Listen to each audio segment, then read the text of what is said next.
naba hano naha nuko nta muntu ushobora kuzimya Bruce Melody ataramwakije niba Bruce Melody yarazamuwe n'Imana nobody absolutely nta muntu ushobora kuzimya The Ben nobody nta muntu ufite ubwo bushobozi.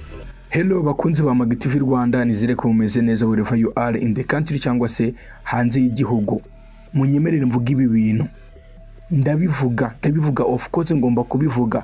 Ndabizi ko ari abantu baranyanga, ndabizi ko ari abantu murandeba nabi, rimwe na rimwe mukantekereza nabi, mukantekerezaho ibintu bibi, ariko ngomba kubivuga.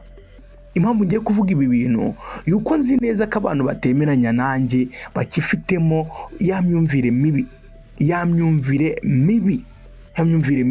yumva ko mugenzi wawe atatera imbere, yumva ko uzanyura ahantu ari uko mugenzi wawe yahavuye, yumva ko uzatsinda kubera ko mugenzi wawe yatsinzwe, yumva ko uzaba ahantu kubera ko mugenzi wawe adahari. Ibi ngibi ndi kugira ngo bicike mu Rwanda. Ibintu byo kuzana udutsiko Team Beat mu Bruce simbikunda habe na gato. Ndabyumva nibyo mu muziki hagomba kuza competition, hagomba kubamo competition, ariko competition yihese ya competition yaba entrepreneur, yaba rwiyemezamirimo, abantu bakarushanwa bagakora ibyiza kugira ngo nyine buri muntu wese agenda azana creativity. Sometime hari n'abantu batemera competition Burundi, ariko ngiye sikomeze kubera ko muri business nemera ko hagomba kubamo competition, because competition creatinga cyangwa se irayizinga abantu bayikora, abantu bakora business runaka guhora bafite icyo bita creativity, guhorana udushya muri business zabo. Si byo gusa ituma aba businessman batirara ngo batange ibicuruzwa byabo cyangwa serivisi bakakwiye kuba batanga uko bishakiye, ahubwo bakazitanga mu buryo buranogera babandi baza kuzikonsoma. Nimvuga baza kuzikonsoma wumve izo serivisi cyangwa se product. Gusa nanone hari competition isa nkaho ipfuye mu mutwe abanyarwanda batagakwiye kuba babwirwa bikurikiye n'amateka dufite. Abanyarwanda bagakwiye kuba bararenze iyo myumvire. N'uyifite akagenda akiherera ahantu akanywa amazi akabimira akagenda no kuri toilette bikagenda burundu ibyo bintu bigashiraho. Ntukumve ko uzakira kubera ko mugenzi wawe yakennye, ntukumve ko uzaseka kubera ko mugenzi wawe arabanza kurira. Ntabwo inkomoko y'ibyishimo byawe ari amarira y'undi muntu, ntabwo ari amarira ya mugenzi wawe. Kuki mwese mutakishima? Kuki wumva ko mwese mutakishima? Abakunzi b'umuziki turi kumwe barabizi cyane, ntabwo tureba indirimbo ya The Ben kubera ko ya melody idahari. You get what I'm saying? Ntabwo tureba indirimbo ya The Ben kubera ko iya melody idahari, ntabwo tureba indirimbo ya Bushari kubera ko iya Bulldog idahari. Zose turazireba, zipfa kuba zirimo ibintu bitwigisha, cyangwa se hari abavuga ngo wenda ngo indirimbo ngo zitigisha, biterwa n'inyigisho ubushaka, type inyigisho ubushaka, ariko indirimbo zose usanga zirimo inyigisho. Gusa nanone zishobora kuba inyigisho mbi cyangwa inziza, aho abanyarwanda benshi bari mu muziki babwiwe ko bataririmbye ibintu related na sex, ibintu related n'amarangamutima bitakunda. Sinzi umuntu wabashutse abingizamo imitekerereze isa nkaho ipfuye, munyemerere mvuge ko ipfuye. Bumva ko umukobwa wagiye muri video agomba kuba asa nk'uwambaye ubusa. Bumva ko indirimbo nihatajyamo umukobwa wambaye ikariso abantu batazayireba. Murambabaza cyane, birambabaza cyane. Bamwe baracyatekereza ko indirimbo nitajyamo umukobwa utambaye wambaye ikariso, wambaye ubusa, reka munyemerere mbyita ubusa, indirimbo batazayireba.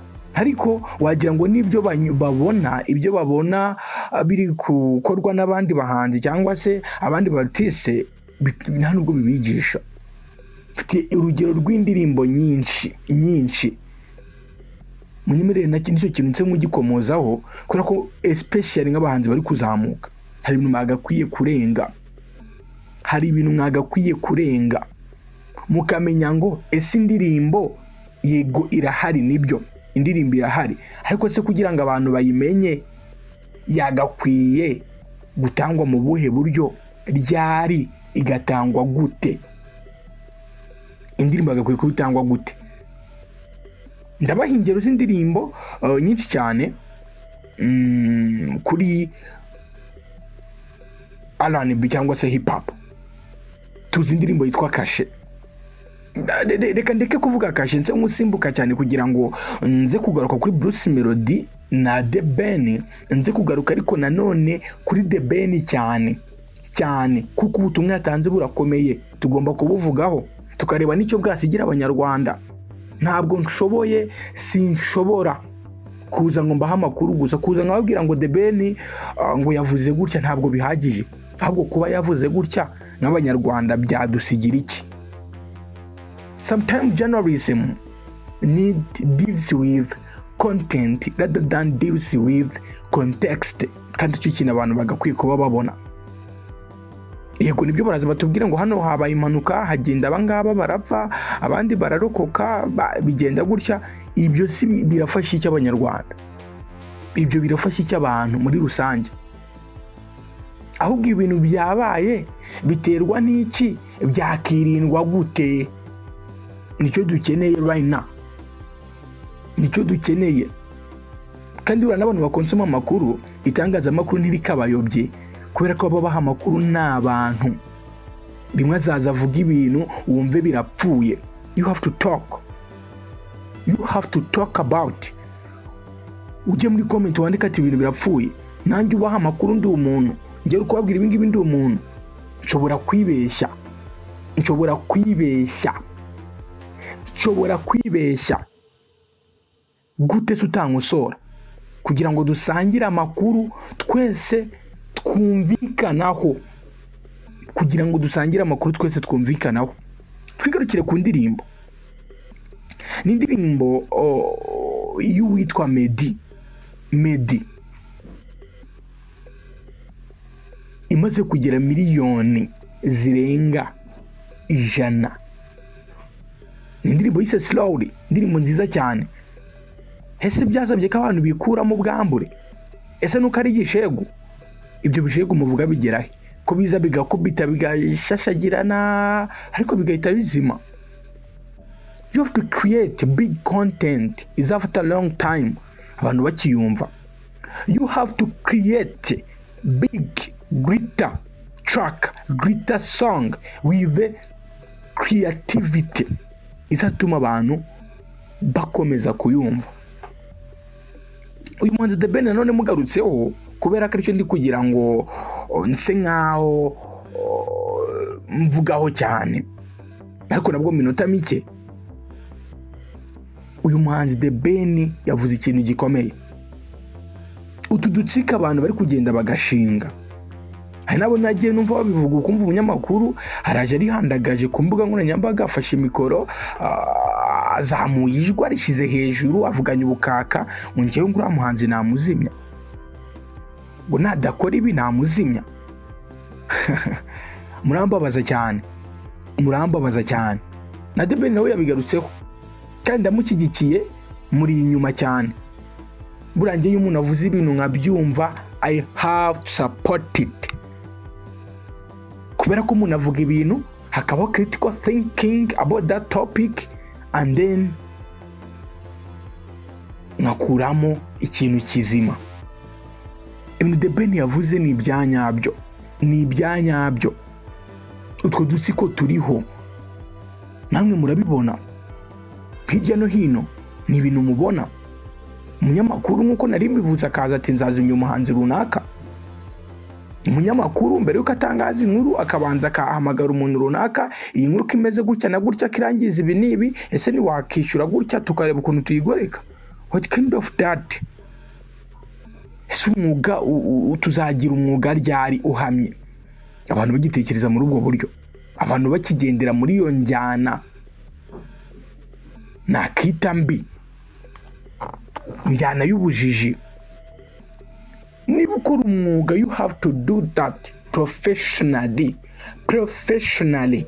kugira ngo ibintu byawe abantu babyubahe kandi utadisturbinga ahantu, ahubwo bamenyeshe. The Ben yavuze ko umuhanzi Bruce Melody cyangwa se The Ben we ku giti cye barablessinzwe of course, bafite ukuntu bazamutse, bahawe umugisha, bakoze ibintu bashyiramo imbaraga, bazana utuntu tudasanzwe, abanyarwanda barabikunda, bafite inzira banyuzemo, n'Uwiteka arabafasha. Ese umuntu wazamutse muri ubwo buryo uzamuzimisha iki? Urinde wo kumuzimya. Simvuze ko bitabaho wenda ngo abantu bagafunga inzira, ariko se iryo tsinda ryo nakita wenda itsinda ry'abadatekereza neza, rigambirira kuzimya umuhanzi runaka nta kintu yakoze, byase kubera ko yanze kujya mu matiku, nyine ugasanga n'utwo tuntu tw'ubusabusa bari kumuhora. Ubwo ryo riba ritekereza gute? Kandi buriya mbabwiza ukuri nyakuri, ikintu gituma ikiremwa muntu gituza, ikintu gituma ikiremwa muntu gituza nawe ugomba gukomeraho, ni ugukora ibintu byiza, ni ugukora ibintu byiza, ni ugukora ibintu byiza. Ntimukibeshye, ntibakabajijishe ngo umuntu aza kubwire ngo amafaranga ngo azatuma utuza. Never. Buriya nugira ibihumbi 100 uzifuza miliyoni, nugira miliyoni ufuze miliyoni 2 3, umuntu ahorana kwifuza. Rero any level waba uriho, try to do right things. Gerageza gukora ibintu byiza kubera ko bizatuma utuza, bizatuma abantu bawe, umuryango wawe ukomokaho nawo ubyungukiramo. Hazabaho, twese niduharanira gukora ibintu byiza, ntabwo hazabaho economic development yonyine, hazabaho n'icyo bita social development, ari nacyo kintu isi isa nk'aho iri kubura cyane. Ukumva ko ugomba kubaho nk'abanyaburayi kandi bo bafite economic development yamaze kuba ya nyayo. Gusa nubwo yagezweho ku kigero cyo hejuru, they are now struggling with social development ikiri hasi cyane, yasubiye hasi. Hahandi umuntu yumva ko numurakaza arita afata imbunda akakurasa. Ibyo by'ubutinganye turi kubona ku mihanda nibo bari kubizana bakanabishyigikira cyane, kubera ko there is no social development. Ubumuntu busa nkaho bwagabanutse cyane, ubumuntu bwaragabanutse. Pay attention please. Ibintu The Ben yavuze tubyubahe. Buriya ntukumve ko uzanyura mu muryango nuza runaka aruko yawupfiriyemo, yahasize ubuzima. Ntukumve ko uzatera imbere kwa ko runaka yapfuye. Ntabwo iduka ryawe, ntabwo uruganda rukora amazi ruzaza ngo successinge kubera ko Jibo yazimye. Never. There is nothing bad you can do in order to develop ngo uzumva utuje. There is nothing which is bad you cannot develop ngo uzumva utuje. Wherever you are in the country cyangwa out of the country, mukomeze kugira byiza, Imana ikomeze kubarinda.